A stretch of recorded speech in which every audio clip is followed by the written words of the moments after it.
شفت يا اولد ماني، شفت ناسك عملوا منه؟ ده شنو؟ شاف كلنا لك معركة الكرامة وتحنك بالبيش يا مان.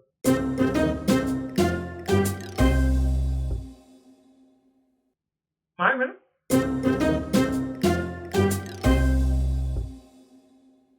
أخي ما خليه يا أخي، احنا عايزين على الرفيق يا مان. شفيق معاي؟ يا حكمة القمع دي حاكمة بلح يا بلحي؟ بلح شنو كمان؟ يا مان. بلح يا بلح ده بلح الثوري النظيف والناضل الخفيف. ده عمل شنو كمان؟ يا أخي عمل استهداف لرموز الثورة والنضال يا ايش شنو؟ نضال بالحاج؟ أكون تلقى البيوت.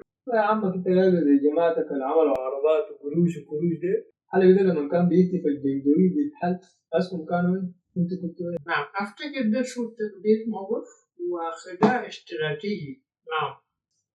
قلت له سوء تقدير. سوء تقدير. طيب بس حسبوا والشتت قصبوا وما عارف في ظل وما عارف منو القائمة تطول دول كلهم. كيف وكيف؟ فاهم شنو؟ ده شنو؟ يا عم باي على الأقل الدار تسمع وبتسمع.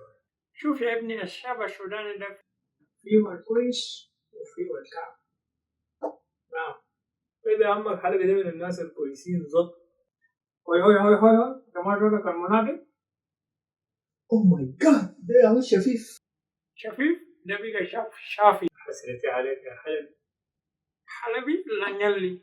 اسمع يا عمك الرصيد الثوري ما بيشفع عليه. شاور شنو انت بعد تابع الرصيد البنكي بس.